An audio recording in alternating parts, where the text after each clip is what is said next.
Nos corresponde hoy en nuestro estudio de la primera carta a los Corintios estudiar el capítulo 7.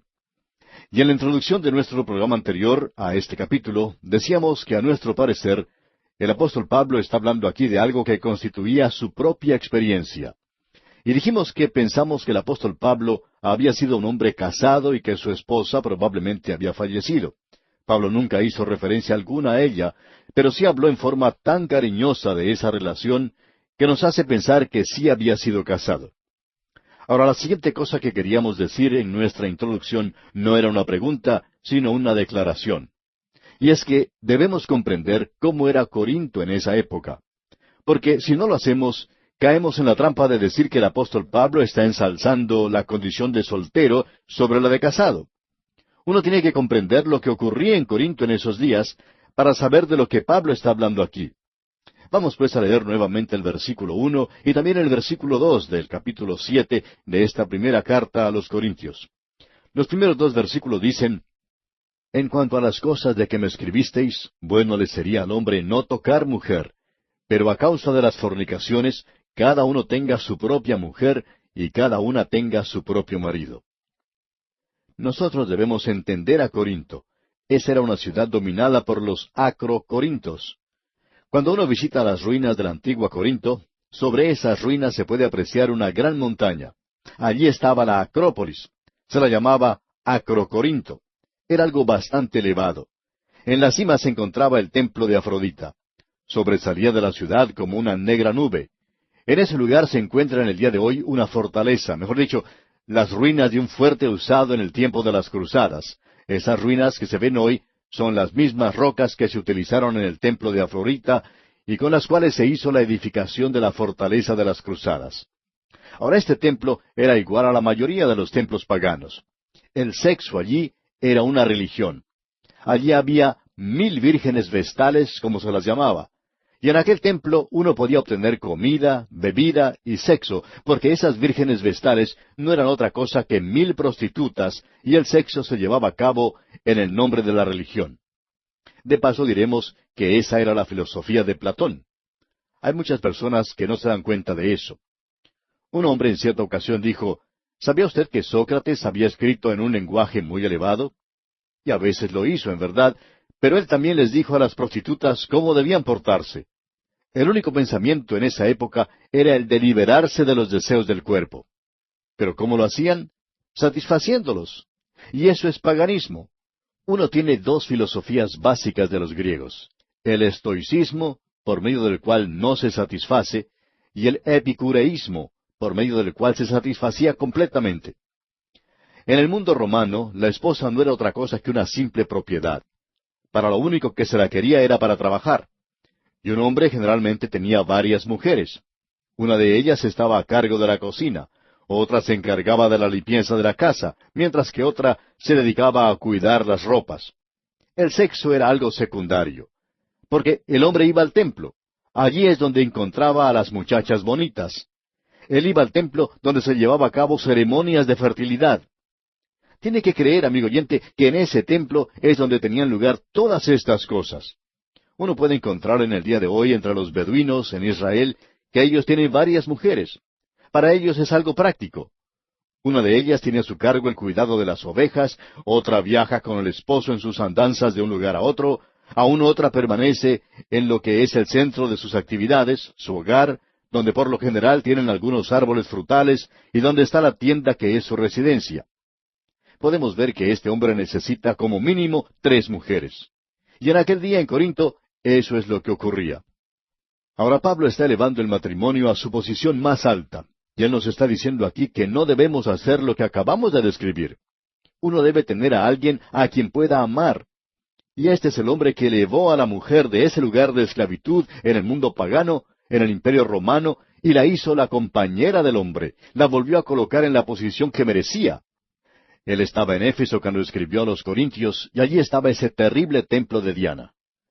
Pablo les escribió en otra oportunidad a los Efesios y les dijo: Maridos, amad a vuestras mujeres, así como Cristo amó a la iglesia y se entregó a sí mismo por ella.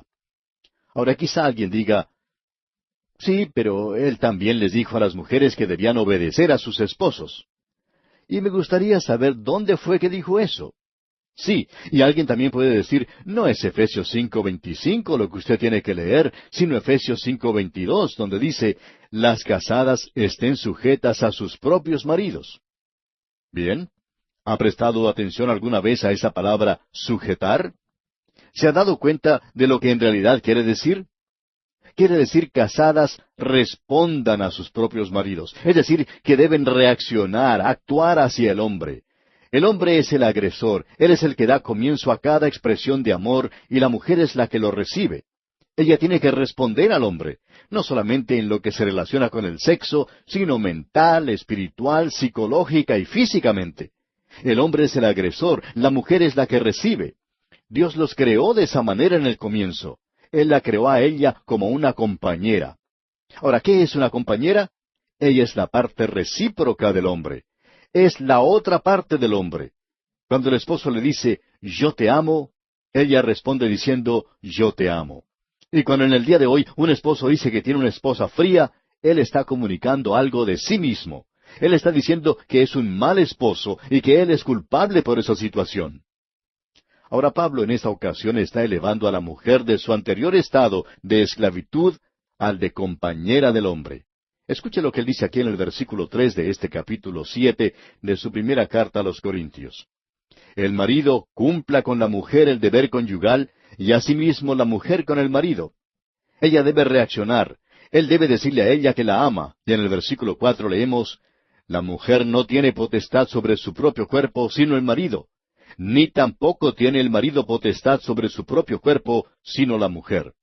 O sea que el marido no debe ir al templo de Afrodita. Ese es un pecado en el libro de Pablo y en la palabra de Dios. Él está diciendo aquí que debe quedarse en el hogar. El amor y el sexo tienen que tener lugar en el hogar, dentro del hogar.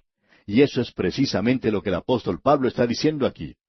Y él continúa hablando en el mismo espíritu. El único motivo para el matrimonio es el amor, no el sexo, sino el amor. Y estamos convencidos de que Pablo había conocido el amor de una buena y gran mujer. Otra razón es que cada hombre que hizo algo para Dios en las Escrituras conoció el amor de una mujer. Adán y Eva, por ejemplo, Jacob y Raquel, Booz y Ruth, David y Abigail. Ella fue la que le dijo a David, la vida de mi Señor será ligada en el haz de los que viven delante de Jehová tu Dios. Luego tenemos a Pablo y a una mujer desconocida. Hay otros aspectos de este problema, diremos de paso, de los cuales Pablo habla en este capítulo. Pero vamos a guardar esto para otra oportunidad. Matrimonios mixtos, divorcios y cosas por el estilo.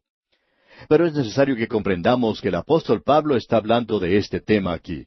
Y por tanto, vamos a leer ahora lo que dice aquí el versículo 6 de este capítulo 7 de la primera epístola a los Corintios. Dice, mas esto digo por vía de concesión, no por mandamiento. Ahora, ¿de qué está hablando aquí? Bueno, escuche usted lo que él había dicho antes en el versículo 5. Dice, no os neguéis el uno al otro, a no ser por algún tiempo de mutuo consentimiento, para ocuparos sosegadamente en la oración, y volved a juntaros en uno, para que no os tiente Satanás a causa de vuestra incontinencia. Ahora él no está diciendo que no está escribiendo esto por inspiración. Y hay que tener mucho cuidado cuando leemos esto. Él no está diciendo que no está escribiendo esto bajo la inspiración de Dios. Lo que él dice simplemente es que no es una regla de ningún modo, que esto no es un mandamiento. Él dice al comenzar el versículo 7, quisiera más bien que todos los hombres fueran como yo. Ahora en esta oportunidad, él ya no tenía una esposa. Él no tenía una para llevar con él. Pero tenía que haber tenido una esposa antes. Y continúa diciendo entonces en el versículo 7, quisiera más bien que todos los hombres fuesen como yo, pero cada uno tiene su propio don de Dios, uno a la verdad de un modo y otro de otro. Hay algunos hombres que están al servicio del Señor y que no se han casado. Algunos no lo han hecho por muchos años, y ellos son de esa manera. Recuerde usted que el Señor Jesucristo dijo que hay eunucos que nacieron así del vientre de su madre, y hay eunucos que se han hecho eunucos por los hombres, y hay eunucos que asimismo se hicieron eunucos por causa del reino de los cielos. O sea que hay muchos hombres que han hecho esa clase de sacrificio. Un pastor dice que cuando él era joven, quería imitar a otro que estaba en el ministerio y que era soltero. Pensaba él que eso era lo mejor y pensaba que un soltero era una persona que no cometía una equivocación 2 veces. Pero se dio cuenta que eso no era para él. Deseaba tener una esposa y al leer esto, pues piensa que no es una regla, no es un mandamiento. Luego continúa el apóstol Pablo diciendo en los versículos 8 y 9 de este capítulo 7 de su primera epístola a los Corintios: Digo pues a los solteros y a las viudas, que bueno les fuera quedarse como yo, pero si no tienen don de continencia, cásense, pues mejor es casarse que estarse quemando. Aquí él se está refiriendo a los solteros y a las viudas, y está diciendo que ellos pueden hacerlo y que no es una regla. Pero que si no se pueden controlar, entonces mejor es casarse que estarse quemando. Y aquí él se refiere a quemarse de pasión. Y luego él continúa diciendo algo directamente del Señor, y esto sí es un mandamiento. Leamos el versículo 10. Pero a los que están unidos en matrimonio, mando, no yo, sino el Señor, que la mujer no se separe del marido. Si usted está por abandonar a su esposo por cualquier razón, debe permanecer sin casarse. Sigamos leyendo los versículos 11 hasta el 14 ahora. Y si se separa, quédese sin casar o reconcíliese con su marido, y que el marido no abandone a su mujer. Y a los demás yo digo, no el Señor, si algún hermano tiene mujer que no sea creyente, y ella consiente en vivir con él, no la abandone. Y si una mujer tiene marido que no sea creyente, y él consiente en vivir con ella, no lo abandone. Porque el marido incrédulo es santificado en la mujer, y la mujer incrédula en el marido, pues de otra manera vuestros hijos serían inmundos, mientras que ahora son santos. Si usted está casada o casado con un hombre o una mujer que es incrédula y tienen hijos, usted tiene que tratar que ese matrimonio continúe. Pero si no puede, en el versículo 15 nos dice, pero si el incrédulo se separa, sepárese. Pues no está el hermano o la hermana sujeto a servidumbre en semejante caso, sino que a paz nos llamó Dios. Pensamos que aquí, y en este lugar particularmente, el apóstol Pablo está diciendo que si una mujer ha sido abandonada por su esposo incrédulo, ¿qué es lo que debe hacer? ¿Casarse o no? Es una pregunta bastante delicada, de eso nos damos cuenta, pero creemos que el apóstol Pablo aquí está dando su permiso para que así se haga. Pero creemos que cada caso debe ser examinado en sus propios méritos. Pensamos que muchas veces la mujer puede forzar a que el esposo la abandone, o el esposo hace que su mujer deje el hogar, provocando intencionalmente esa situación para poder decir por lo menos que tienen argumentos bíblicos para lograr un divorcio. Luego dice el apóstol en la primera parte del versículo 16, porque, ¿qué sabes tú, oh mujer, si quizá harás salvo a tu marido? Y ese tiene que ser el objetivo de la esposa. Varias mujeres se han casado con hombres incrédulos y también varios hombres se han casado con mujeres incrédulas y ellos han tratado de ganarlas a ellas. Y ese tiene que ser el principal objetivo de sus vidas. Pero se nos dice en el versículo 17 de este capítulo 7 de la primera epístola a los Corintios, pero cada uno como el Señor le repartió y como Dios llamó a cada uno, así haga. Esto ordeno en todas las iglesias. Él está diciendo aquí que usted debe permanecer en la misma forma en que está ahora. Y esa debe ser la respuesta a una pregunta que lamentablemente ha causado muchos dolores, donde algunos ministros o predicadores han aconsejado a ciertas personas que se han divorciado y vuelto a casar, que ellos deben regresar a su primer esposo o esposa. Y no creemos nosotros que haya cosa más trágica que esta en muchos casos. Una señora, por ejemplo, fue a parar a una institución mental, porque alguien le había aconsejado que eso era lo que ella debía hacer. Regresar a un esposo borracho cuando ella había logrado establecer un hermoso hogar cristiano donde todos sus miembros ya habían sido salvos. Esto es algo trágico y necio. Creemos nosotros que es necesario leer una vez más lo que Pablo dice y conocer bien lo que él está diciendo. Eso es lo importante. Luego el apóstol Pablo continúa diciendo en los versículos 18 y 19, ¿fue llamado alguno siendo circunciso? Quédese circunciso. ¿Fue llamado alguno siendo incircunciso? No se circuncide. La circuncisión nada es, y la incircuncisión nada es, sino el guardar los mandamientos de Dios. Debemos ser obedientes a Cristo, eso es lo importante. Ahora, la circuncisión era un mandamiento del Antiguo Testamento, pero ahora uno tiene que ser obediente al Señor Jesucristo. Cada uno en el estado en que fue llamado, en él se quede. ¿Le ha salvado Dios en este día, amigo oyente? entonces permanezca allí donde está. No interesa cuál fue su pasado. No tiene que regresar a esa mujer sin Dios o a ese esposo sin Dios. Dios nunca le pidió que hiciera eso. En los versículos 20 y 21 de este capítulo 7 dice el apóstol Pablo, cada uno en el estado en que fue llamado, en él se quede. ¿Fuiste llamado siendo esclavo? No te dé cuidado, pero también si puedes hacerte libre, procúralo más. Lo que él está diciendo aquí es que en cualquier estado en que uno se encuentra, así debe permanecer. Él dijo que esto se puede aplicar a cualquier relación. Si uno pertenecía a la circuncisión, si usted era un israelita, entonces no debía tratar de llegar a ser un gentil.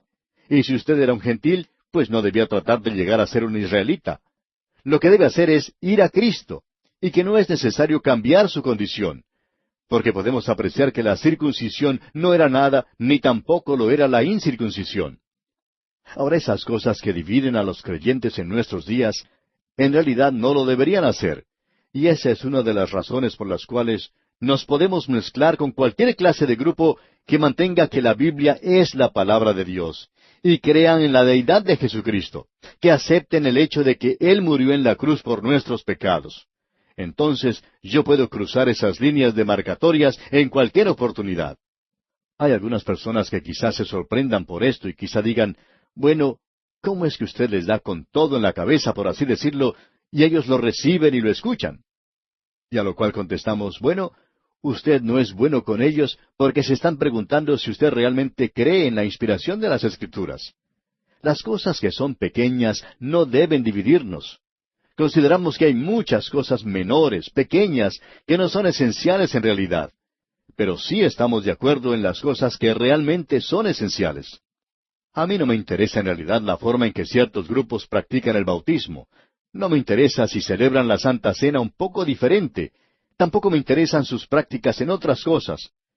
Quizás pueden hacer cosas con las cuales yo no estoy de acuerdo, pero eso no es razón suficiente para mí para romper nuestra comunión.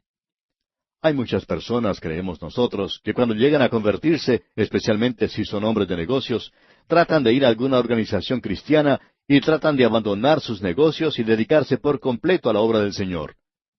Uno de ellos se acercó en cierta oportunidad a su pastor y le dijo, «Pastor, estoy pensando en abandonar mis negocios y dedicarme por completo al servicio cristiano». Y el pastor le respondió, «Bueno, ¿y cuáles son las posibilidades? Si usted es un hombre de negocios que ha sido prosperado, al cual Dios le ha dado un don, ¿cuáles son las posibilidades para que usted sea útil en otra área en particular? Él no tiene planeado para usted que se dedique a la obra cristiana de tiempo completo». Y entonces el pastor leyó estos dos versículos 20 y 21 de este capítulo 7 de la primera epístola a los Corintios. Leámoslos de nuevo. Cada uno en el estado en que fue llamado, en él se quede. ¿Fuiste llamado siendo esclavo? No te dé cuidado, pero también si puedes hacerte libre, procúralo más. Ahora en esa época había esclavos y hombres libres. Ahora si usted era el siervo de un hombre, no trate de salir de esa situación pensando que eso es lo que Dios quiere que usted haga. Puede que no sea así. Quizá usted en el día de hoy esté atado a algún negocio, tal vez ganando dinero. Bueno, posiblemente Dios quiere que usted permanezca donde está. Y ahora que ha llegado a ser un creyente, esa no es razón suficiente para abandonarlo. Y si usted en el día de hoy es una ama de casa, pues no piense que tiene que abandonar lo que está haciendo. Nos damos cuenta que en nuestros días hay muchas amas de casa que piensan que ellas tienen que llegar a ser maestras de la Biblia, o que por lo menos pueden mostrar un interés en eso. Algunas de ellas llegan a mostrarse negligentes en cuanto a sus propios hogares por esa razón. Se dice que Gypsy Smith no creía que las mujeres debían predicar. Y se cuenta que una mujer se acercó a él en cierta ocasión y le dijo, «Gypsy Smith, creo que he sido llamada al ministerio». Y él le hizo a ella una pregunta muy pertinente. Él tenía una manera de hacer eso y le dijo, «¿Es usted casada?» Y ella contestó, «Sí». «¿Y cuántos hijos tiene?» Ella dijo, «5». Entonces él le dijo, «Bueno, eso es maravilloso. Dios la ha llamado a usted al ministerio y ya le ha dado su congregación. Esa es su congregación».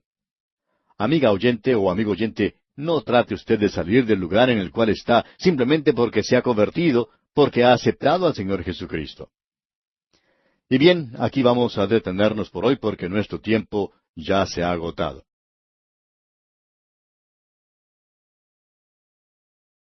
Continuamos hoy viajando por la primera carta del apóstol San Pablo a los Corintios. Y nos encontramos en el capítulo 7. Y en nuestro programa anterior vimos que el apóstol Pablo recomienda que cada uno, en el estado en que estaba cuando había sido llamado, en él debía quedarse. Y vimos que esto podía aplicarse a cualquier relación. Si uno, por ejemplo, pertenecía a la circuncisión, es decir, si usted era un israelita, pues no debía tratar de llegar a ser un gentil. Y si, por otra parte, era gentil, tampoco debía tratar de llegar a ser israelita. Lo que debía hacer era ir a Cristo, y eso es lo que debe hacer hoy también. Ir a Cristo, y no es necesario cambiar su condición, porque como pudimos apreciar, la circuncisión no era nada, ni tampoco lo era la incircuncisión. Luego el apóstol preguntaba si había sido llamado siendo esclavo, pues no debía preocuparse. Pero también, si podía hacerse libre, debía procurarlo también. Y vimos que en aquella época había esclavos y hombres libres.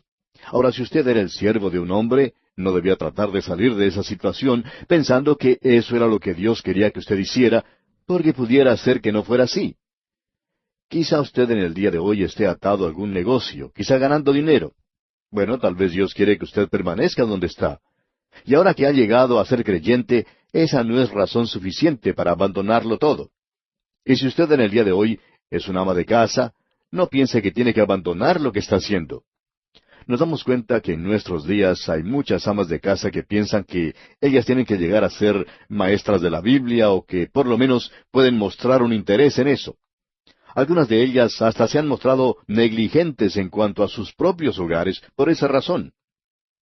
Se dice que Gypsy Smith no creía que las mujeres debían predicar. En cierta ocasión, una señora se acercó a él y le dijo, «Gypsy Smith, creo que he sido llamada al ministerio». Y el señor Smith le hizo una pregunta muy pertinente. Él tenía una manera de hacer eso y le dijo, «¿Es usted casada?» Y ella contestó, «Sí». «¿Y cuántos hijos tiene?» le preguntó el señor Smith. Ella dijo, «5». Entonces él le dijo, «Bueno, eso es maravilloso. Dios la ha llamado a usted al ministerio y ya le ha dado su congregación». Sí, amigo oyente, esa era su congregación. No trate pues usted, amigo oyente o amiga oyente, de salir del lugar en el cual está simplemente porque se ha convertido. Y ahora leemos en el versículo 23 de este capítulo 7 de la primera carta del apóstol Pablo a los Corintios, «Por precio fuisteis comprados, no os hagáis esclavos de los hombres».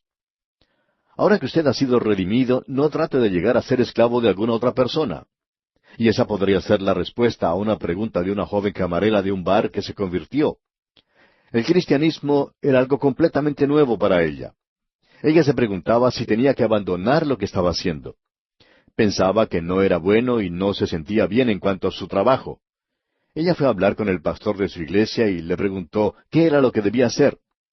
El pastor le contestó que esa era una decisión que ella misma tenía que hacer, que nadie más podía decidir por ella, pero que si ella se sentía persuadida por sí misma a hacerlo, entonces tendría que abandonar ese trabajo. Y si usted me hace una pregunta como esa directamente, amigo oyente, yo puedo decir que tendría que dejar esa clase de trabajo, pero no lo debe hacer porque alguien se lo dice, sino porque usted está convencido que debe dejarlo. Y eso fue lo que ella hizo, dejó ese trabajo. Y no pasaron 2 semanas después de haberlo dejado cuando ella consiguió un nuevo trabajo. O sea que el Señor suplió la necesidad otra vez. El apóstol dice aquí, «Por precio fuisteis comprados, no os hagáis esclavos de los hombres». Y llegamos ahora al versículo 24, donde leemos, «Cada uno, hermanos, en el estado en que fue llamado, así permanezca para con Dios». Eso es lo importante. Cuando uno se convierte, cualquier cosa que uno esté haciendo o lo que uno sea, ¿puede en esa posición en la que se encuentra ser libre en su relación con Dios? ¿Lo pone usted a Él en el primer lugar? Ahora Pablo hablará de eso en lo que sigue de este capítulo 7. Y él va a contestar la segunda pregunta que ellos le hicieron y que está relacionada con la primera de ellas. Todo esto debe ser observado bajo el punto de vista de las circunstancias locales. Debe ser observado según lo que era Corinto en esa época. Y luego tenemos que interpretar eso según nuestras propias circunstancias. La segunda pregunta era que Corinto era un lugar muy corrupto, y el hombre era corrupto en ese sitio. En cualquier ocasión en que la mujer llega a ser corrupta, entonces el hombre también lo será. Eso siempre ha sucedido así. Así es que surgió esta pregunta entre los creyentes en Corinto, entre los padres que tenían hijas adultas de edad para contraer matrimonio. ¿Qué es lo que debían hacer ellos?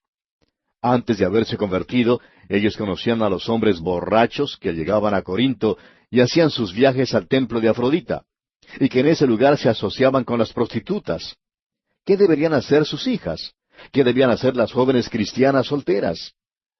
En el versículo 25 él contesta esta pregunta y comienza diciendo, en cuanto a las vírgenes. Ahora, en algunas traducciones se ha dicho hijas vírgenes, para distinguirlas de las otras que mencionamos anteriormente. Y creemos que eso clarifica mucho esto porque en realidad es de eso que él está hablando aquí. Él dice, en cuanto a las vírgenes, no tengo mandamiento del Señor. Esto revela que Pablo conocía los mandamientos del Señor Jesucristo y qué era lo que él enseñaba.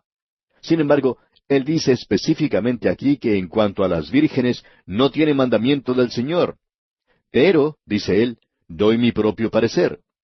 Y escuche lo que dice en la segunda parte del versículo 25 de este capítulo 7 de la primera carta a los Corintios. Mas doy mi parecer como quien ha alcanzado misericordia del Señor para ser fiel. Pablo está diciendo, yo doy mi parecer, expreso mi opinión, emito mi juicio en cuanto a este asunto, como quien ha alcanzado misericordia del Señor para ser fiel. Él les dice que él da su opinión como un juez capacitado porque había obtenido la misericordia de Dios y quería ser fiel a Dios. En otras palabras, esta era la base que él tenía para decir que nosotros debemos dejar que los creyentes juzguen nuestros asuntos porque ellos conocen la misericordia de Dios, ellos la han obtenido.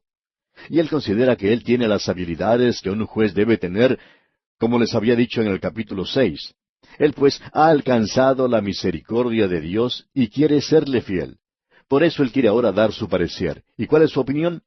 Él dice en el versículo 26 de este capítulo 7 de la primera epístola a los Corintios, tengo pues esto por bueno a causa de la necesidad que apremia. Ahora, esta necesidad que apremia era la terrible situación que reinaba en Corinto y la que Pablo sabía que no iba a durar. Alguien quizá pregunte, ¿cree usted que esta excesiva inmoralidad, que este desacato a las leyes continuará? No puede continuar, amigo oyente, porque si continúa, acabará con nuestros hogares y destruirá totalmente nuestras naciones. Y entonces sí que habrá terminado todo, por cierto. Pero en el presente es una necesidad que apremia. Y creemos que él se está refiriendo a la situación que existía en Corinto, y él continúa diciendo en la segunda parte del versículo 26, que hará bien el hombre en quedarse como está. O sea, debido a esta necesidad que apremia, será mejor que el hombre se quede como está. Y continúa diciendo en el versículo 27 de este capítulo 7 de la primera epístola a los Corintios, ¿estás ligado a mujer? No procures soltarte. ¿Estás libre de mujer? No procures casarte. Ahora, ¿qué es lo que él está diciendo aquí? Bueno, sencillamente que en la situación actual que apremia, siendo que usted ha llegado a Cristo en un momento tan difícil como este, si está ligado a mujer, quédese con ella. Si ella es incrédula, debe quedarse con ella tanto como pueda. Ahora, ¿es usted soltero? ¿Está libre de mujer? Pues entonces, debido a esta necesidad que apremia, con la tremenda inmoralidad que hay, lo mejor es permanecer soltero. Eso es lo que Pablo está diciendo. Pero él aclara que este es su parecer. Y continúa diciendo en la primera parte del versículo 28, mas también si te casas, no pecas. En realidad no es un pecado, no es algo pecaminoso el casarse. Luego sigue diciendo en la segunda parte del versículo 28, y si la doncella, es decir, la hija virgen, se casa, no peca, pero los tales tendrán la aflicción de la carne, y yo os la quisiera evitar. Lo que Pablo está diciendo es que si sigue su consejo, se ahorrará un gran dolor de cabeza. Créame, amigo oyente, que el mar del matrimonio es un mar encrespado para cualquier persona en el día de hoy. El número de divorcios en una zona del estado de California en los Estados Unidos es igual al de los matrimonios, y si llegara a superar al de los matrimonios, entonces no sabemos qué pasará. Y la situación en nuestros países de América Latina no es muy diferente. Tal vez en su país no existe el divorcio, amigo oyente, pero eso no ha detenido el desmoronamiento de la familia. Esto revela que nosotros también nos encontramos en una necesidad que apremia. Pablo dice que a causa de la necesidad que apremia, hay varias cosas que él quiere mencionar, y él las menciona a continuación. Bajo la necesidad que apremia, el tiempo es corto y hay una urgencia, algo que debe hacerse inmediatamente. Esto no solo corresponde al matrimonio, sino que se aplica a otras cosas también. Y él va a mencionar 5 de esas cosas que son necesarias, todas inevitables, y son la experiencia común de los hombres en este mundo. Permítanos que se las mencionemos a continuación. El matrimonio, el dolor, el gozo, los negocios y el mundo en general. Con todas estas cosas, nosotros tenemos un tipo de relación. Notemos entonces lo que Pablo dice. Usted no puede evitar esto. El matrimonio es el primero. Pablo dice, el casarse está bien, pero recuerde que usted va a tener problemas. Y esto es algo que uno trata de mencionar siempre que tiene oportunidad de aconsejar a los jóvenes. La frase romántica pasará, y cuando se deba pagar el alquiler ese primer mes y no hay dinero suficiente, entonces el romance sale por la ventana, amigo oyente. Notemos ahora lo que dice el apóstol aquí en el versículo 29 de este capítulo 7 de la primera carta a los Corintios. Pero esto digo, hermanos, que el tiempo es corto. Resta, pues, que los que tienen esposa sean como si no la tuviesen. En otras palabras, Pablo dice que aún sin considerar el tiempo en que vivimos, ¿estamos poniendo a Dios en primer lugar? Es decir, ¿puede usted actuar como si no estuviera casado? Luego él sigue hablando de las otras cosas. Veamos el versículo 30. Y los que lloran, como si no llorasen. O sea, ¿va usted a dejar que algún dolor, alguna tragedia en su vida le impida el servir a Dios? Luego dice en la continuación de este versículo 30, y los que se alegran, como si no se alegrasen. ¿Va usted a permitir que el placer ocupe el lugar de su relación con Dios? Muchos han hecho eso, ¿sabe usted? Y prosiguiendo con este mismo versículo 30, dice Pablo, y los que compran, como si no poseyesen. ¿Va a dejar usted que sus negocios ocupen el lugar de Dios? Muchos también en nuestros días han hecho de sus negocios su propio Dios. Y continúa luego el apóstol Pablo diciendo en el versículo 31, y los que disfrutan de este mundo como si no lo disfrutasen, porque la apariencia de este mundo se pasa. Usted y yo, amigo oyente, estamos en el mundo, mas no somos del mundo. Pero esto no quiere decir que nosotros vamos a andar por el mundo con una actitud de no tocar, no probar, no manejar. Nosotros podemos usar este mundo. Cuando uno viaja, puede contemplar en algunos lugares hermosos bosques con gigantescos árboles, y experiencias como estas reaniman nuestros corazones. Uno los puede disfrutar, pero no se va a poner a adorar a esos árboles, aunque algunos de ellos sean algo realmente magnífico. Dice el apóstol, y los que disfrutan de este mundo, como si no lo disfrutasen, porque la apariencia de este mundo se pasa. ¿Está usted atrapado en las cosas que son del presente? Usted sabe que a algunos hombres, por ejemplo, les gustan las patillas un poco más largas que otros. Es simplemente una moda, una costumbre de la época. Hay también algunas corbatas que son muy amplias. Asimismo, las solapas son amplias, pero las cosas angostas también pueden ser usadas por otras personas que les gusta esta forma de vestir. Amigo oyente, ¿son esas las cosas que controlan su vida? ¿O es Cristo quien lo hace? De eso es lo que Pablo está hablando aquí. Él habla de esto cuando dice en el versículo 32, quisiera pues que estuvieseis sin congoja. El soltero tiene cuidado de las cosas del Señor, de cómo agradar al Señor.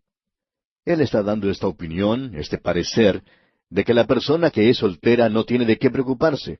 Por ejemplo, no tiene que preocuparse de cambiar los pañales al bebé, o de salir a comprar la comida para los hijos. Él o ella pueden dedicar su tiempo a las cosas de Dios. Y continúa luego en el versículo 33 y dice, pero el casado tiene cuidado de las cosas del mundo, de cómo agradar a su mujer.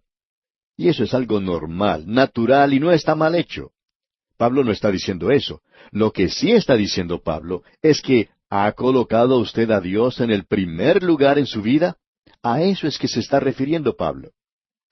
Bueno, no vamos a continuar hablando de esto, pero vemos que Pablo está dejando bien en claro que lo importante aquí es el poner a Dios en el primer lugar, y que eso tiene que ser el factor predominante en la vida de cada persona en una relación matrimonial.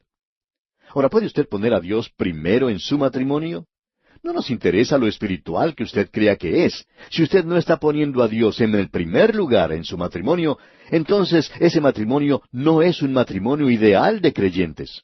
Y eso es lo que Pablo está diciendo aquí en forma bien clara. Y lo que él dice aquí es que esta es su opinión. Luego en el versículo 35 dice el apóstol, esto lo digo para vuestro provecho. Y luego vuelve a presentar su propio parecer, expresa sus sentimientos en este asunto. Ahora veamos lo que dice aquí en el versículo 40 de este capítulo 7 de su primera epístola a los Corintios. Pero a mi juicio, más dichosa será si se quedare así. Y pienso que también yo tengo el Espíritu de Dios. Pablo dice, este es mi consejo para usted y esta es la forma en la que se debe hacer. Lo importante en la relación matrimonial no es si es legal o no, o si sus amigos o la iglesia lo aprueba, sino lo importante es, ¿puedo yo servir a Dios? ¿Lo estoy poniendo a Él en el primer lugar en mi vida? Hay muchos de aquellos llamados matrimonios cristianos que no están poniendo a Dios en el primer lugar en sus vidas. Ellos sí se están llevando bien y no están yendo a los tribunales para lograr un divorcio. Pero eso no es lo ideal. De eso es lo que Pablo está hablando en este capítulo. Y así concluimos nuestro estudio de este capítulo 7 de la primera carta a los Corintios. Llegamos ahora al capítulo 8. Hasta aquí hemos visto que Pablo ha enfrentado esta cuestión del matrimonio y el asunto del sexo de frente, de una manera audaz. Habló desde el punto de vista del matrimonio y del divorcio, y tuvo que ver también con las relaciones dentro del matrimonio. Y Pablo elevó todo esto a un nivel muy destacado. Ahora recordemos que él estaba contestando las preguntas que la iglesia de Corinto le había enviado. También tenían otras preguntas, algunas de ellas aquí en el capítulo 8, que tenían que ver con la libertad cristiana y que continúan hasta el capítulo 11. Ellas tratan diferentes aspectos.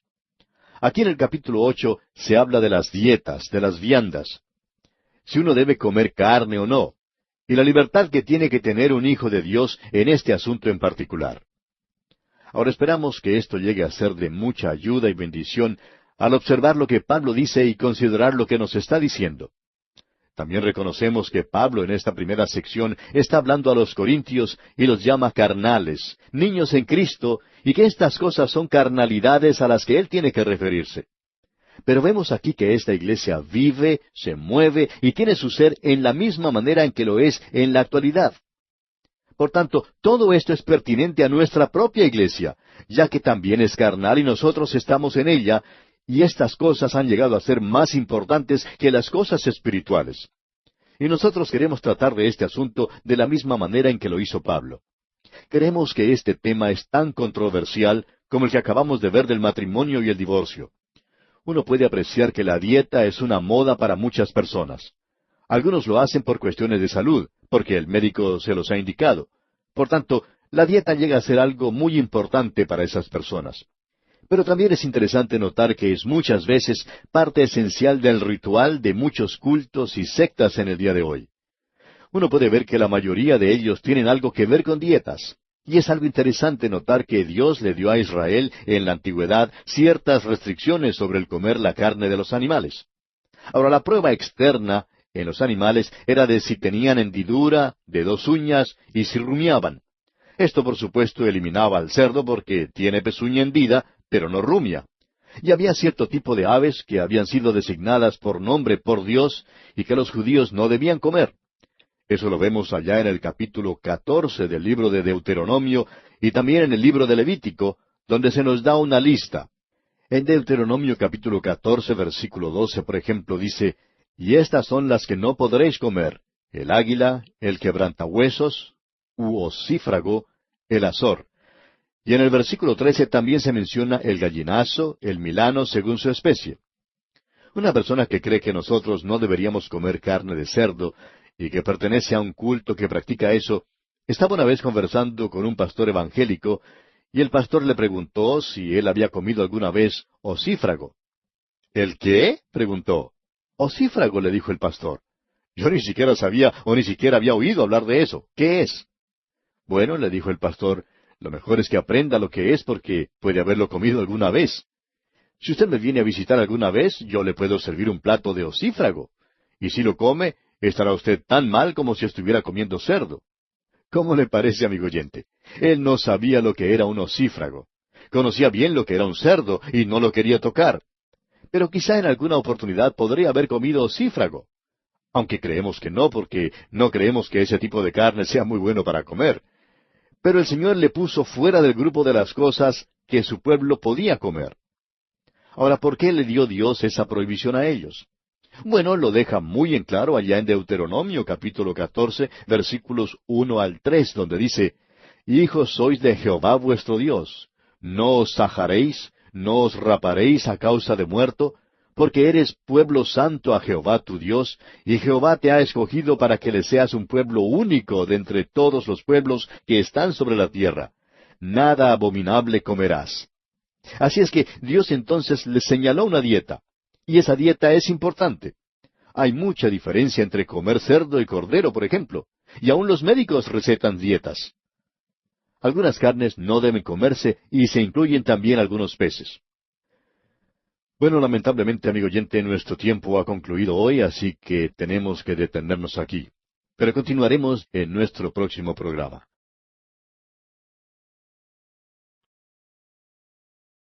Amigo oyente, llegamos hoy al capítulo 8 de esta primera epístola del apóstol Pablo a los Corintios.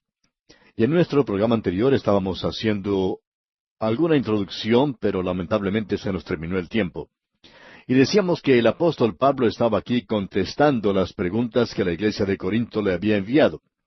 También tenían algunas otras preguntas que se consideran aquí en el capítulo 8 y que continúan en consideración hasta el capítulo 11 y se relacionan con la libertad cristiana. Ellas tratan diferentes aspectos.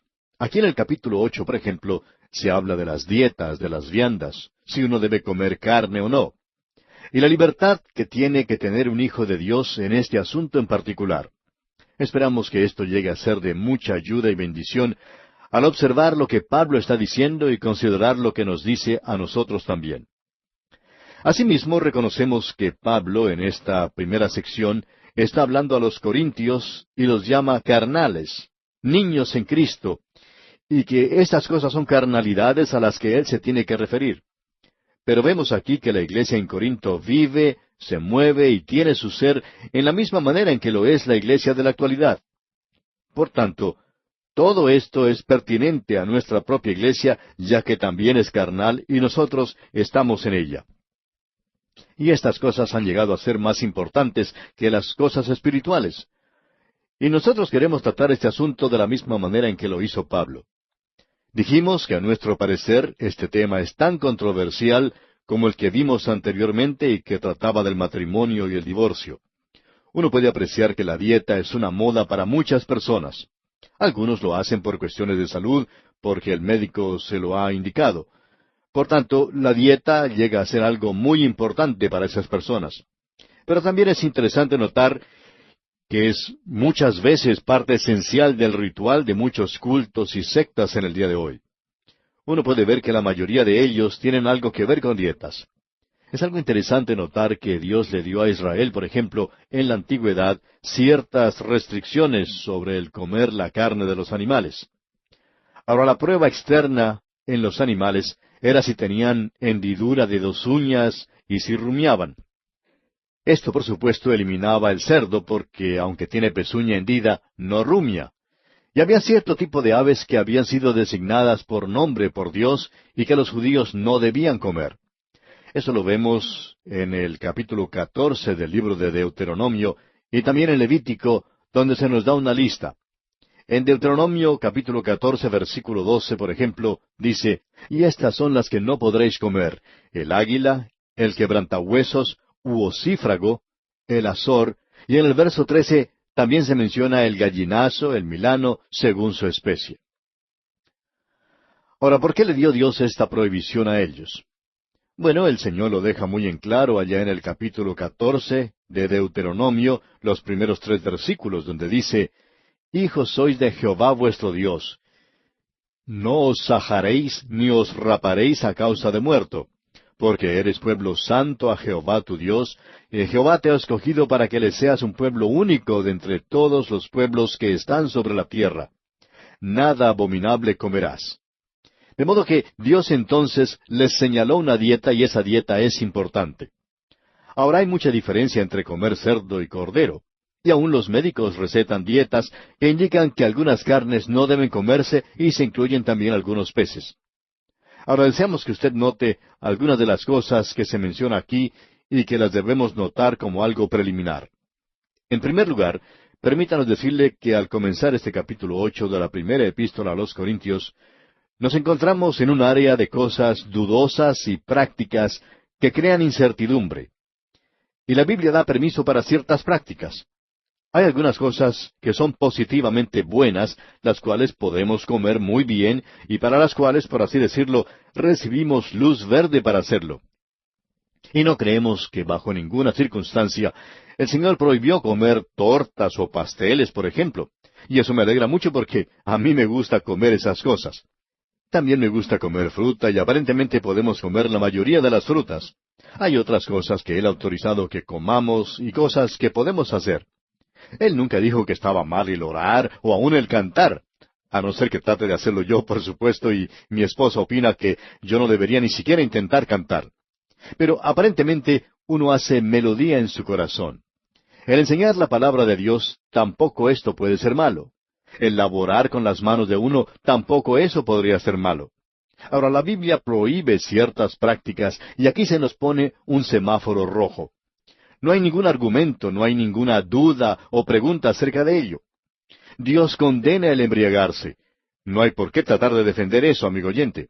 Hay algunos que quieren discutir que uno puede beber vino y cosas por el estilo. Y lo que podemos decir nosotros es que el ser borracho es condenado. Y uno no se puede emborrachar, amigo oyente, a menos que beba alcohol, de eso estamos seguros. Y las obras de la carne se manifiestan, dice Pablo, que son la inmundicia, fornicación, esas cosas están mal. Y aquí se puede incluir también las drogas. Ahora, la Biblia permanece en silencio sobre ciertas prácticas. Hay una zona un poco nebulosa, una zona gris que no es ni blanca ni negra. Hay ciertas prácticas que son dudosas. Es algo de lo cual no sabemos mucho. Y quisiéramos mencionar algo, y quizá usted quiera discutir sobre eso.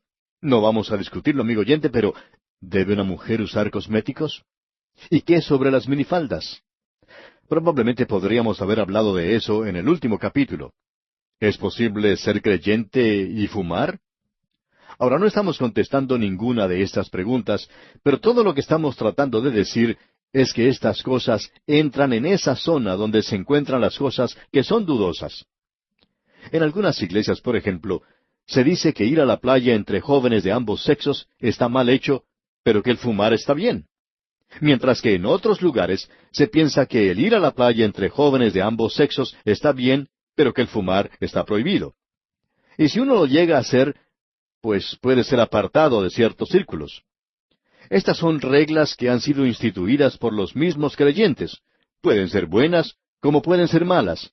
Y nosotros ni siquiera vamos a discutir eso en el día de hoy porque queremos que usted vea un principio que se menciona aquí. Hay aún otra consideración preliminar. Queremos desarrollar esto porque estimamos que es importante. Si uno no llega a ver estos antecedentes, entonces puede perder de vista todo lo que estamos mencionando. Y es sencillamente eso. El mejor lugar para comer en Corinto no era un restaurante de primera categoría, sino en el área del templo. Lo mismo ocurría con la carne. La mejor se conseguía en los negocios operados por el templo. Uno puede ver que en la ciudad de Corinto, y este es el antecedente que queremos resaltar, la gente compraba la carne que había sido ofrecida en sacrificio. Ellos ofrendaban un buey y siempre se ofrecía el mejor animal, y cuando la carne había sido ofrecida a los ídolos, no permanecía en ese lugar mucho tiempo, porque ellos pensaban que el espíritu del ídolo se comía el espíritu de la carne y así terminaba esa comida. Por tanto, ellos tomaban esa carne y la llevaban al mercado para venderla. Ahora, si uno quería comprar de la mejor carne, pues tenía que ir a uno de esos lugares en Corinto. Allí conseguía la misma carne que había sido ofrendada a los ídolos. Los de Corinto le escribieron pues al apóstol Pablo diciéndole que había algunos que se habían ofendido por esto. Ellos a veces eran invitados a comer en la casa de una familia creyente y les servían un magnífico pedazo de carne y durante la conversación decían que la carne era magnífica y preguntaban dónde la habían conseguido. Ahora, cuando se les decía que la habían comprado al carnicero del templo, esta gente se ofendía mucho y no quería comer nada que hubiera sido ofrecido a los ídolos. Y Pablo va a hablar sobre este asunto aquí. ¿Debe uno comer las cosas que habían sido ofrecidas a los ídolos así? Ese era el problema en Corinto, porque algunos de ellos, con esa clase de antecedente, Quizá habían salido de la idolatría y se ofendían con esta clase de cosas. Otros no le daban ninguna importancia. Escuchemos pues lo que dice Pablo cuando discute este asunto en la ciudad de Corinto.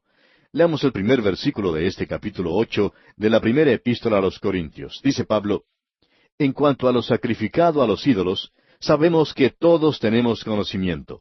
El conocimiento envanece, pero el amor edifica. Lo principal aquí es darse cuenta que el conocimiento envanece. Es algo que es como un globo, como el neumático de un automóvil que se puede inflar. El amor no se infla de esa manera. Llena sí, pero no se infla. El amor por Dios, el amor por otros. El amor debería ser el medio por el cual uno juzga nuestra conducta y no siempre por el conocimiento. El conocimiento envanece, y ese es el gran peligro que sufre cierta clase de gente en el día de hoy, porque piensan que saben algo, pero no lo saben todo. Y Pablo deja esto bien en claro en el versículo 2, cuando dice: Y si alguno se imagina que sabe algo, aún no sabe nada como debe saberlo.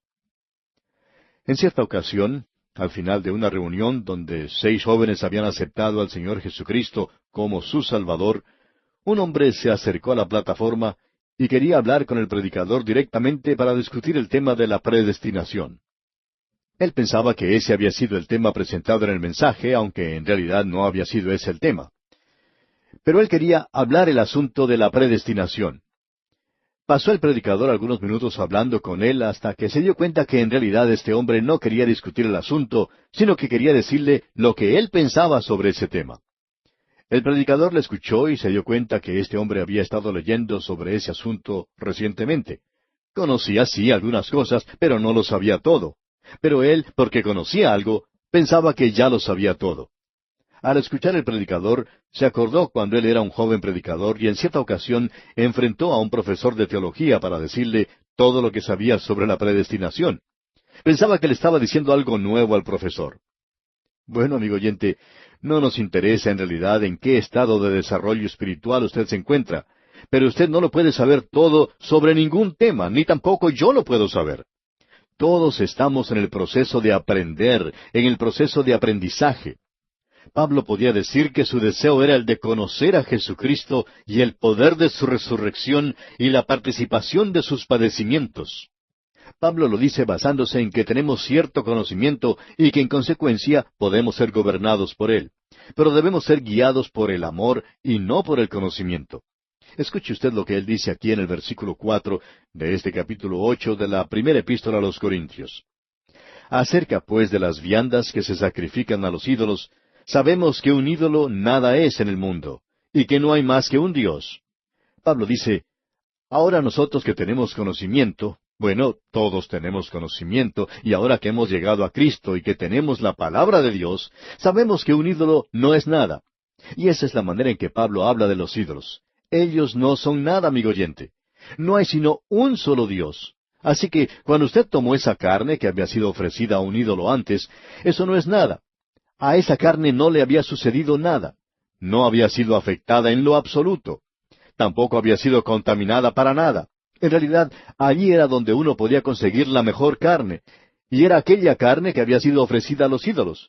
Pero eso no era nada, y por tanto, Pablo instruía a los creyentes diciéndoles que él podía ir y comer sin ningún problema. Él podía ir allí y conseguir su carne. Veamos ahora lo que sigue diciendo en los versículos 5 y 6. Pues aunque haya algunos que se llamen dioses, sea en el cielo o en la tierra, como hay muchos dioses y muchos señores, para nosotros, sin embargo, solo hay un Dios, el Padre, del cual proceden todas las cosas, y nosotros somos para Él. Y un Señor, Jesucristo, por medio del cual son todas las cosas, y nosotros por medio de Él. Esas cosas son simplemente llamadas dioses. Y en esa ciudad de Corinto existía un templo a Apolos, y uno puede visitar las ruinas del templo en el día de hoy, y al hacerlo, quizá pueda pensar en este pasaje de las Escrituras, que allí se había ofrecido sacrificios a Apolos. En ese lugar existe una gran imagen, un ídolo de Apolos. Pero eso no es nada. Si la carne había sido llevada del matadero y colocada a la venta en la carnicería, o si se había conseguido de la carne que había sido ofrecida a un ídolo y colocada a la venta en el mismo lugar, eso no tendría que hacer o establecer ninguna diferencia, porque el ídolo no es nada. Y ningún creyente que tenga un poquito de instrucción puede pasar por alto eso. Son simplemente llamados ídolos. Escucha ahora lo que dice Pablo. Para nosotros, sin embargo, solo hay un Dios. Esa es la afirmación de Pablo para nosotros. Y en el versículo 7, en su primera parte, dice, pero no en todos hay este conocimiento. Usted puede ver que hay personas que se creen creyentes muy espirituales y que se separan, y en realidad están demostrando que son personas que no tienen mucho conocimiento. Dicen, ahora usted no puede hacer eso. Pero un momento, ¿qué es lo que quiere decir con eso de que no lo puedo hacer? Bueno, él piensa que usted no lo puede hacer. Y había muchos en Corinto que estaban ofendidos por estas personas que los invitaban a comer y luego les ofrecían carne que había sido sacrificada a los ídolos. Ellos sabían que los ídolos no eran nada, pero los otros, aquellos que eran separados y apartados, decían que ellos no lo tocarían. Esa separación, amigo oyente, no era debido a la espiritualidad, sino más bien a la ignorancia. Y Pablo dice, continuando en el versículo 7, en su segunda parte, porque algunos, habituados hasta aquí a los ídolos, comen como sacrificado a ídolos, y su conciencia, siendo débil, se contamina. Estos eran los débiles. Ellos eran en realidad los creyentes carnales, y se ofendían fácilmente por esta clase de cosas. Ellos criticaban. La chismografía de ellos era especial para esta clase de situación. Pablo presenta en el versículo 8 un gran principio entonces y dice, si bien la vianda no nos hace más aceptos ante Dios, pues ni porque comamos seremos más, ni porque no comamos seremos menos. La carne no tiene nada que ver con esto. Usted recuerda que Simón Pedro estaba en ese grupo. Él había sido educado pensando que había ciertas cosas que eran inmundas. Y cuando un gran lienzo con animales bajó del cielo y el Señor le dijo, levántate, Pedro, mata y come, Simón Pedro dijo, Señor, no. Ahora él decía, Señor, pero al mismo tiempo no le estaba obedeciendo. Él dijo, porque ninguna cosa común o inmunda he comido jamás. Pero entonces el Señor le dijo, lo que Dios limpió, no lo llames tú común. Ahora ya no hace Dios la distinción que había antes entre los animales inmundos y los limpios. Usted puede comer de cualquier animal que quiera. En algunos lugares hay personas que comen serpientes de cascabel. Ahora, si usted va a tener una serpiente para la cena, pues, amigo oyente, no me invite por favor a mí porque, bueno, no lo podría comer. Ahora, eso no tiene nada que ver con religión, solo tiene que ver con un estómago débil. Yo no creo que podría comer algo así. Y este es un gran principio, amigo oyente, el comer o no comer carne. La carne no nos hace más dignos ante Dios. Usted puede hacer como le plazca en este asunto. Esa es la libertad que tiene el creyente. Notemos ahora el versículo 9 de este capítulo 8 de la primera epístola a los Corintios. Pero mirad que esta libertad vuestra no venga a ser tropezadero para los débiles. Ahora esto ya no es asunto de la comida después de todo, sino que es algo que concierne a los demás. Usted tiene la libertad de comerlo, pero ¿qué en cuanto a los demás? Usted tiene el conocimiento, pero ¿tiene el amor? ¿Y qué efecto puede tener eso en el hermano débil? Veamos lo que nos dice en el versículo 10 el apóstol Pablo. Porque si alguno te ve a ti, que tienes conocimiento, sentado a la mesa en un lugar de ídolos, la conciencia de aquel que es débil, ¿no será estimulada a comer de lo sacrificado a los ídolos? Suponemos que una de las razones por las cuales aquellos cristianos que están en una posición de liderazgo no deberían hacer ciertas cosas es por el ejemplo que están llamados a dar.